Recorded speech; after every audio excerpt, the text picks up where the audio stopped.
Welcome, folks, to Weather Minds or Whatever. Your hosts, meteorologist Jamie Kagol, meteorologist Ben Dery. Good morning. I bet today we're going to focus a lot on some overnight storms, aren't we? It was a busy morning, that's for sure. I bet it was. Yep, for a lot of folks around the Twin Cities, greater Minnesota, western Wisconsin, we did wake up to some roughly thunderstorms early this morning that were kind of rowdy. A lot of lightning, a lot of thunder, and some torrential rain. Woke us up, again, that early morning wake-up call from Mother Nature. So probably a lot of folks need an extra cup of coffee, just that interrupted sleep. This is tea number, I think, 6 for me because... Wow. Chief Meteorologist John Ziegler was here all night until about 2 o'clock in the morning.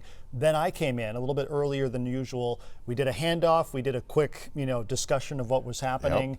Yep. This was before the storms were moving into the metro. And then we said, okay, you go to bed, talking to John, you go to bed. I got it from here. And then we went live on stream, which you're watching right now, and also on linear on our usual TV product from like 3 o'clock in the morning until 4 o'clock. So before sunrise, before our sunrise show.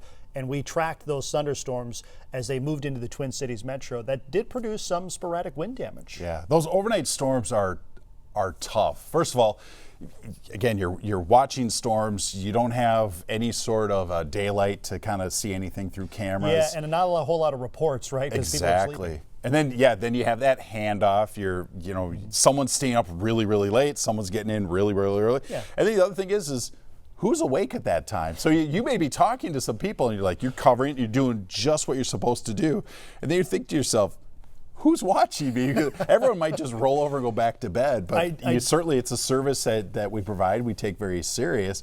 But those overnight ones that's what makes them tricky and difficult. I will say one of our editors did come up to me this morning and said that she was watching at 3 o'clock. She said, I heard some thunderstorms. I thought you guys might be on, turned it on, and wouldn't you know it, you were there talking about the storms that were rolling through. So that's what we're here for. That's what the stream is all about. Whether it's 1 or 1,000, you will have an audience out there. Yeah, let's get through the forecast, and because it is going to be an active afternoon as well. So this is radar, a 12-hour loop. That's where the storm started over North and South Dakota.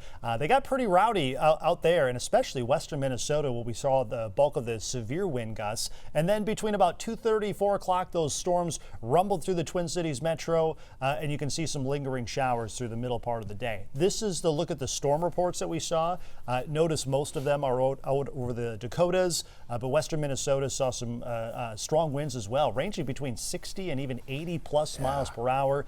And we did see some tree damage in and around St. Paul as well. So that's that one lone report there. But kind of St. Paul, for whatever reason, that was kind of the focal point for the Twin Cities metro.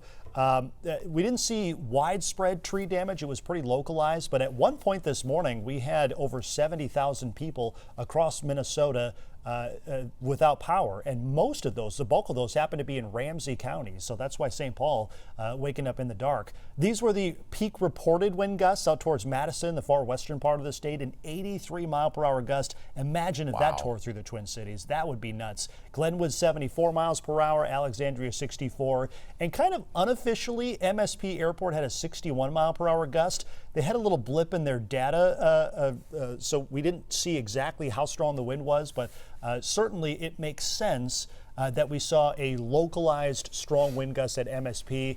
That was at about 3 o'clock this morning, and about 10 minutes later, we had the power outages and the trees that were down in St. Paul. So that kind of makes sense. These storms were moving through quickly. It was winds that were, for the most part, less than 50 miles per hour was the main reported wind gusts, but it's possible that we saw maybe a local downburst where we saw that happen. Just the context of it, that you talk about 61 mile per hour wind gusts at MSP, and then that localized damage Ramsey County. So it's very believable. Sometimes we get these anomalies, something could be wrong with a sensor, and you think, well, that doesn't look right. No, this definitely looks right. And even on my drive in today, usually when we get just really nasty winds around here, my drive in, I'll see all those little branches on the road. You just see, not big damage, but you'll just see what's been cleaned out of the trees. Yeah. Really didn't see much of that at my drive in. Interesting.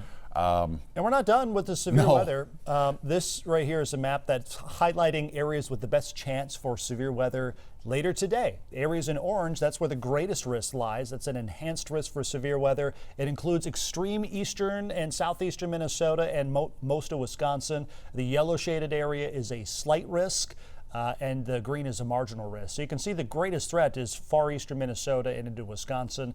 This is where we could see all types of hazards today, from damaging wind gusts to large hail and even a few tornadoes, Jamie. Yeah, and it was good to see SPC, Storm Prediction Center, who issues these severe weather outlooks. They shifted the enhanced a little bit to the east. More of the Twin Cities was included yesterday for today. That's a good sign. Unfortunately, there's still the enhanced risk as we talk about our friends in western Wisconsin, I-35 corridor and areas to the east primarily. But after this, it will shift to our southeast. That's good news for us. But with the kind of heat and humidity we have and a cold front coming through, this is not a surprising look at our map. But again, really, really highlights those isolated storms, those discrete storms. I always like that term, discrete storm. Makes it sound like they're going to be quiet, and that's exactly what they're not going to be. But they're individual thunderstorms, and then you hear us talk about them becoming linear when they're, again, an elongated line of thunderstorms that merge together. That's the linear feature. We get a lot of straight line wind damage with that. That looks like that'll be highlighted towards La Crosse as you get down towards I-90. So how about those discrete cells? What type of severe weather would you associate with the discrete cells? You would find those tornadoes firing up rather quickly early on in their development. If they're going to be long-lived, if we have the shear and they hold together, we could be talking about some tracks, but many, many times we see them fire up a tornado, and we'll see a tornado warning that might be 20, 30 minutes. But I think we're going to see those popping up. I'd say Menominee and south is really kind of the favored area there. But early on, even right there at noon, we'll start to see things developing. Yeah, you could see some lighter showers from the Twin Cities southward. There could be an isolated severe storm kind of bubbling up in there as well. But keep in mind, a lot of cloud cover to start off the day is kind of like putting a lid on a pot of boiling water. It's just like it's kind of suppressing any destabilization at this point. That being said, once we get into the heat of the day, the peak daytime heating hours, that's when we start to see things bubble up, and you can see by 3 o'clock, you can see the brighter colors there over Wisconsin. That's one wave over the center part of the state. I think there could be another one closer to the actual cold front, and by 4 or 5 o'clock, that'll be crossing Interstate 35 and pushing east. So this is 7 o'clock. You could see additional discrete thunderstorms that kind of develop near the I-35 corridor and then pushing east. So that's why the emphasis for the severe weather today is into Wisconsin. Further west, by 7 o'clock, you're west of the Twin Cities, you might actually be in the clear. Now, because we still need these morning clouds and showers to dissipate, it's still not clear exactly where these afternoon and evening storms will start. But once they do form, they will quickly move eastward. And you head deeper into the evening, notice by 10 o'clock, basically all of Minnesota is done with the storms. Even western Wisconsin starts to see things clearing out as well. So that's why we have that weather impact alert in effect through the rest of the day today. It's going to be hot and muggy outside, 86 for our forecast high. If we do see enough sunshine, some of us could get close to 90 today. But then you get into the rest of the forecast. And Jamie, we're done with the severe weather threat after today. Yeah, tomorrow those showers there will be on the northern edge of that stronger weather you're going to find in parts of Iowa, Illinois, southern Wisconsin is setting up for another big round of wind as well as some hail. We'll be on the northern edge of it. Rochester might have some thunderstorms. La Crosse might have some thunderstorms, I think, around the Twin Cities. It's going to be primarily light to moderate showers moving through. The daytime heating is coming down. We're into the upper 70s. It'll be a fair amount of cloud cover too. That's also going to hamper that severe weather threat for us. And then I just love to watch those dew points and those overnight lows drop, get to the upper 50s over the weekend. I mean, below average temperatures. When was the last time we talked about a stretch of below average? I think you'd have to go back to early May.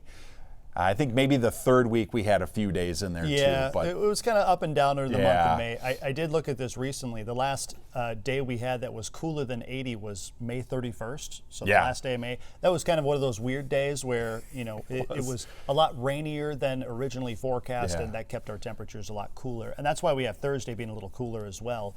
But yeah, you see lower 70s in the forecast as you get closer to mid-June, and it's like, whoa, that's kind of chilly. Chilly, cool. I reserve the word cold for later this year, but we've acclimated enough to 80s that we're going to get to this weekend and think, ooh, yeah, it's a little chill in the air.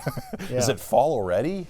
So let's talk more about the severe weather threat today, because we do know that the threat is there, the threat does exist, but like, what is going to give you more confidence when it comes to when and where these storms kind of pop up? I would say just over the past 48 hours or so, the high resolution models that we really rely on, which is really a 48-hour window, but when they start to capture the event, and then we look for that consistency. I know we've talked about that before. We've done some weather specials. It's the consistency when you have, say the weather forecast has an opinion, and you look at that opinion, you're thinking, okay, your gut tells you, your experience, your education tells you, all right, I believe what I'm seeing is going to be pretty close. But then when you see it 6 hours later, or even an hour later, or 6 hours later, 12 hours later, 18 hours later, you're like, that opinion really hasn't changed much. It sort of grows your confidence in yes, and you start to feel better and better about it. Storm Prediction Center, I think yesterday you and I were talking like, boy, that orange, the enhanced, that's got to shift a little to the east. Then you wake up this morning, you look and you're like, all right, so you're looking for these little, mile markers in your forecast. And when you start to see more and more of those little key notes, like, yep, that's what I was looking for. Yeah. Yep. That's what really sets you up. Like, this is going to be a good forecast. I feel confident about it. Now, it's not going to pinpoint exactly where that thunderstorm is. Well, that's the problem with thunderstorm forecasts is Yeah. like we can't predict exactly when and where these start. We just shared that, okay, the ingredients are here where we could see some severe thunderstorm development. And it goes to show, too, that we're all meteorologists. We work for different organizations. Storm Prediction Center, they're looking at the same data that we are. So they see the same stuff we are, so they can make adjustments, even though in real time we're looking at it going, okay, maybe this should adjust this way or that way. Yeah. We're not. I don't think we ever really call them into question. Like, well, what are they thinking? Sometimes we think. Sometimes we're like, what are they looking at? And sometimes it makes you take that double take or that second look and like, oh, okay, so they are looking at this, or they seem to favor this model. Why is that? And we dig a little deeper. I always like to look at and say, all right, what are they looking at? Why are they thinking this? Am I missing something, or am I maybe capturing something that later on I'll see them catch up to me, or maybe it's the other way around?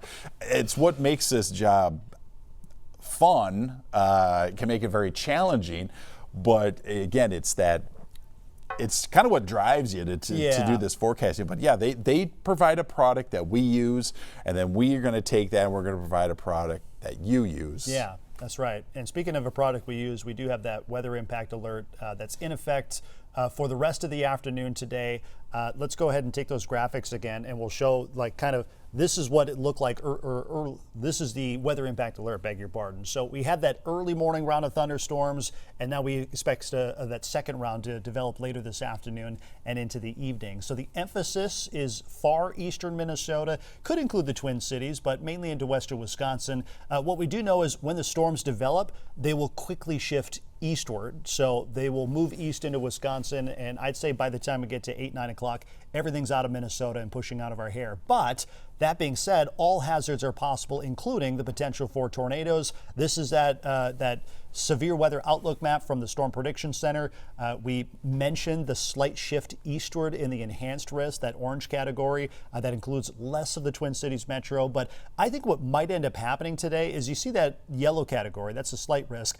I think we might see a few storms develop around that slight risk before pushing eastward and becoming more organized. So I think if you're in the yellow, the main threat might be hail initially, some brief heavy rain and hail. And once you get into the orange category, that's when you start to see the straight line wind damage and potentially a few strong tornadoes as well. Yeah, I think the forecast model we've been leaning on the most indicates that as well. They just don't look like they have the punch that we're going to see towards Menominee, towards La Crosse. Again, I don't think we're out of the woods, but I certainly think east of 35, you can see right there clearly that is going to be the hot spot for today. But when you find those isolated little cells that pop up, maybe a little closer to St. Cloud, the West Metro, even down towards Owatonna, again, I think it'll interrupt people's afternoons, and yeah, there might be some of that small hail. Pretty good rain. Really good rain. These are going to be proficient rainmakers and wind makers for us. That's right. And once we get beyond tonight, just general rain showers, maybe a thunderstorm or two on Thursday. But that about does it for severe weather. That'll be followed up by dare I say a taste of fall? Yeah, right. This weekend. How about that?